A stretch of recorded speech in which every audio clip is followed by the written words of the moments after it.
தமிழ்நாட்டில் கனமழை காரணமாக கடந்த 7 நாட்களில் 15 பேர் பலியாக இருப்பதாக தகவல் வெளியாக இருக்கிறது. விவரங்களை செய்தியாளர் பாஸ்கரனிடம் கேட்கலாம். பாஸ்கரன், இந்த அறிக்கை குறித்த விரிவான தகவல்கள் என்ன? கடந்த 24 மணி நேரத்துல கடலூர், கிருஷ்ணகிரி, சேலம் மாவட்டங்கள்ல இடிமின்னல் சுவர் இடிந்து விழுந்ததன் காரணமாக 3 உயிரிழப்புகள் பதிவாயிருக்கிறது. தமிழ்நாட்டில் கனமழையின் காரணமாக கடந்த 16ஆம் தேதி முதல் 22ஆம் தேதி வரை 15 பேர் உயிரிழந்திருக்கிறார்கள். கனமழையின் காரணமாக கடந்த 24 மணி நேரத்தில் 13 கால்நடை இறப்புகள் ஏற்பட்டுள்ளது.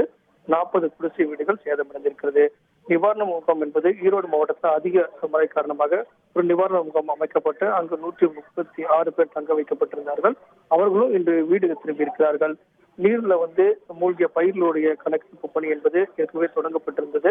அந்த வகையில 4385 ஹெக்டேர் பரப்பிலான நெற்பயிர், சோளம், பருப்பு, எள்ளு, கடலை உள்ளிட்ட கரும்பு, வேளாண் பயிர்கள் மழையில நீரில் மூழ்கி இருப்பதாகவும் பேரிடர் மீட்புத்துறை இந்த தகவலை வெளியிட்டிருக்கிறது.